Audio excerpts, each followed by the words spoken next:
All right, boys and girls. Well, today we are going to be installing these Evo Manufacturing rear shock mount relocation brackets that have an integrated lower control arm skid built into them as well.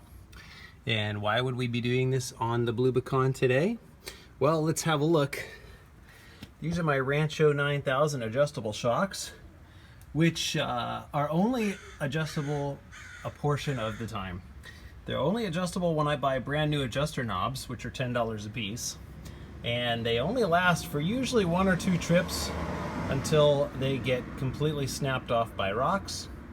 As you can tell, the lower shock mount is one of those areas on a JK that's kind of a rock magnet.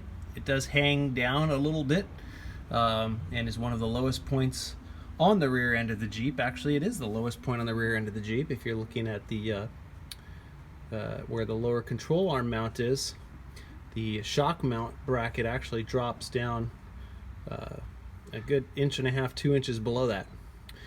So that's what these brackets are designed for. So we're actually going to cut off these mounting tabs, not only on this side but also for the sway bar links.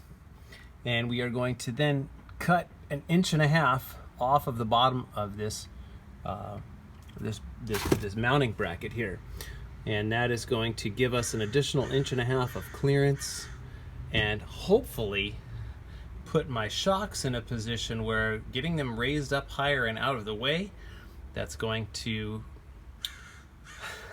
help me prevent smashing these and breaking off these adjuster knobs, because pretty much every wheeling trip I'm spending 20 bucks on new adjuster knobs, and it's getting old. So let's get started. All right, let's play a little game called Do You Notice a Problem? Anybody figure it out yet? All right, well, here's the problem. Since we put on the new Metal Cloak 3.5-inch springs from the 2.5 we were at before, what that effectively did was obviously change a little bit of the numbers as far as the lift height, and it affected the length of the shock. So now with the shock fully extended, you can see that I effectively have probably, well, let's get a tape measure. All right, so if we measure it here, you can see that I have 3.5 inches of down travel before the shock becomes the limiting factor. And yeah, that's not really good, especially when it comes to getting flex and articulation. So by relocating this shock mount up 1.5 inches, it's actually like 1.6 inches. That's gonna now increase my down travel from 3.5 inches to just over 5 inches of down travel. Which still is probably not going to be ideal. I probably want to have at least 6 to 8 inches of down travel. But you know, that's just going to have to come with buying longer shocks then, I guess. But at least this will get me a little bit closer temporarily until new shocks are in the budget. All right, well, every Jeep job is not without its challenges. And we ran into our first pretty major challenge today, but luckily we're going to be able to avoid the crisis. So I have a TerraFlex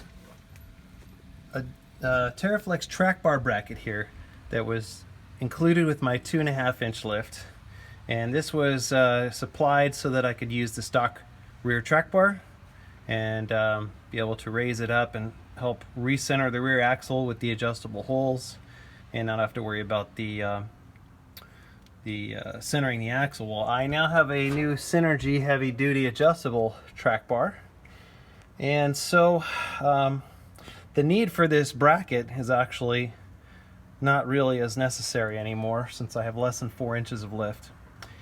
Why do I bring this up? Well, the bracket is one large piece, and it comes down here and it bolts to the lower control arm mounting hole.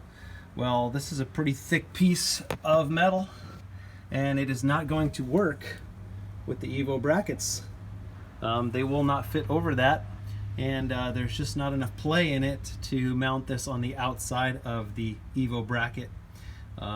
So we are going to get rid of the TerraFlex rear track bar bracket and use the Synergy adjustable control arm to correctly center the axle. Yay. Alright, so we've got our track bar bracket off and taken some measurements. Got the new track bar measured out exactly where we want it and locked in place. So now what we're going to do is we'll do some cutting. So we got our handy dandy Sawzall, we've got our cutoff wheel, angle grinder, and what we're going to do is we're going to take a few measurements. We're going to measure, hard to see, it's kind of up here. We're going to measure 1.5 inches from the lower control arm mounting hole, 1.5 inches down, and that's kind of where our little black line is there. Kind of hard to see it, but that's it. And we're going to cut this off, and we're going to mount up our new brackets. All right, well, Mr. Sawzall, you start by cutting off the brackets, which of course hold the shocks and the sway bar link. So we cut those off, and now we're going to cut our 1.5 inches off of the bottom.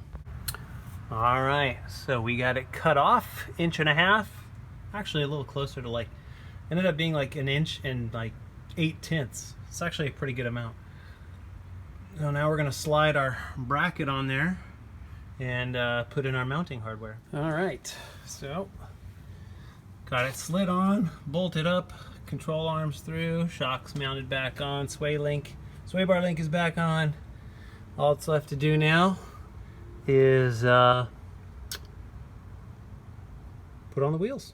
All right, so since I am an idiot and forgot to measure, so I forgot to take a video of the measurement before, but I did measure from the lowest point on the previous shock mount and lower control arm mount, and we were at about 9 7/8 inches or so is what we had of clearance. So about 9 7/8 inches was what I had measured from the ground to the lowest point. So now let's take our handy dandy measuring tool here. Let's move this carpet out of the way so that we're on flat ground.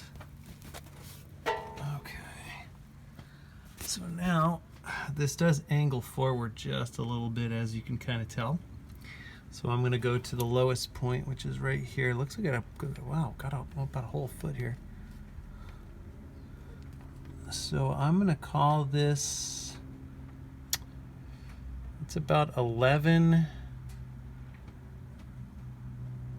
not quite 11 1/4. I would call it 11 5/8, just to be conservative. 11 5/8 from 9 7/8. What's that, about 1 3/4 inches? I don't know, my math's probably off, but that's what we're looking at. And yeah, the clearance, it's definitely going to make a difference in clearance on the trail, no doubt.